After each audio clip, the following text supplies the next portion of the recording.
Shalom na wasalimu katika jina la uweza lipitalo majina yote, jina la Yesu Kristo Bwana Mwokozi wetu. Na niko hapa kwa ajili ya kuendeleza somo la ufalme wa Mungu usioweza kutetemeshwa, sana neno la Bwana katika neno letu la msingi wa Ibrania 12:28-29. Kwa maana tunaupokea ufalme usioweza kutikisika, ufalme usioweza kutetemeshwa, na tuwe na neema ambayo kwa hiyo tumtolee Mungu ibada ya kumpendeza pamoja na kicho na unyenyekevu, kwa maana Mungu wetu ni moto ulao. Lakini leo nataka tupige hatua kidogo baada ya masomo yale awali ya clip fupi, kwamba ninataka kukuambia faida moja ya kutumikia au ya kuwa mwana wa kifalme au kuwa chini ya ufalme wa Yesu Kristo. Ukisoma kwenye Luka 17:21 neno la Bwana linasema, kwa maana hawatauliza ufalme uko huko au kule, kwa maana ufalme huo unakaa ndani yao, kwa maana ufalme huo uko ndani yao. Yesu alifundisha hilo, kwa maana hatutauliza kwamba ufalme wake uko wapi, tunaufuata mahali fulani, tunaufuata kule, kwa maana uko ndani yetu. Lakini pia ukisoma Isaya 60:11-12 Biblia inasema, kwa maana malango yako nayo yatakuwa wazi daima, hayatafungwa mchana wala usiku, ili watu wapate kukuletea utajiri wa mataifa, na wafalme wao wakiongozwa pamoja nao. Kwa maana kila ufalme usiotaka kutumikia Bwana atauondoa, Bwana atauangamiza. Sasa unaona faida ya kwanza ya kuwa mwana wa kifalme ni falme zingine zinakutumikiaje? Unasoma kitabu cha Daniel, unaona Daniel walipochukuliwa mateka kwenye nchi ya Babeli kutoka nchi yao ya Israeli. Zile falme za kule walipitia changamoto mwanzoni, lakini mwisho wa siku falme zilizokuwa ndani ya mioyo ya kina Daniel na wale vijana wengine Shadrach, Meshach na Abednego zilishinda ufalme wa Babeli. Kwa maana kusoma Daniel 6, Biblia inasema Daniel akawa akisali mara 3 kwa siku, akifungua madirisha yake kuelekea Yerusalemu.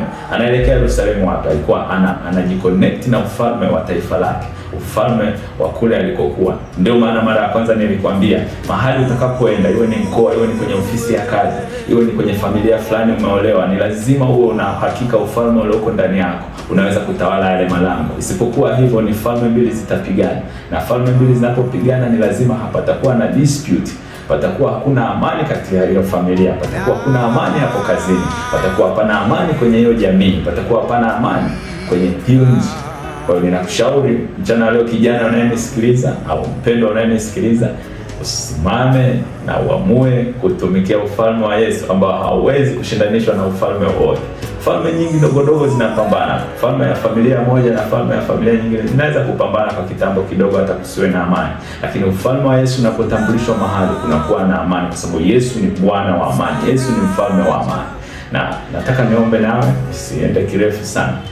Nikwambia ni rahisi sana. Yesu si complication. Kumwamini Yesu si complication. Ni rahisi sana. Kila kitu kimeahidiwa kwa ndani ya ufalme. Kukumbusha tena andiko la Mathayo 6:33, bali utafuteni kwanza ufalme wa Mungu na haki yake yote, na hayo mengine mtazidishiwa. Liko jambo unalitafuta sana, yako mambo unayatafuta, lakini unayatafuta kuwa hauna utambulisho wa ufalme unaotafuta. Huwezi ukatoka hapa ukaenda Kenya ukatafuta labda kazi kwenye ofisi yoyote, watakuuliza uraia wako kwanza.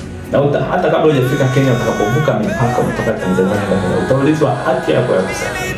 Na huko kwenye ulimwengu wa roho ni hivyo hivyo, kile unachokiomba unapewa kwa kulingana na utambulisho wa ufalme ulioko nao. Mungu akusaidie upokee ufalme wa Yesu Kristo ambao unatawala milele, ambao hauondolewi, ambao hautikisiki. Kile ulichokuwa umetazamia kwenye maisha yako kuanzia sasa ukipokee. Baba, katika jina la Yesu, naomba neema yako imfikia anayenisikia, anayenitazama, kwa sababu ni neno lako halina mipaka. Hulituma neno na hulituma kwa njia yoyote, kwa njia ya hewa, kwa njia ya sauti, na vitu vyote vimefanyika kwa mtumishi wako. Chochote alicho nacho kwenye hiyo nyumba, kwenye hiyo ofisi, kwenye huo mji alipo msikilizaji na mtazamaji, akapokee neema ya ufalme wako Yesu Kristo usiweza kutikisika, neema ya kuwa mwana wako, na akapokee ushindi katika kile anachotazamia, katika jina la Yesu Kristo, na ufalme wote na falme zote zikamtumikie sana hadi hapo katika Isaya 60:11-12. Shalom shalom, Mungu akubariki sana. Amen.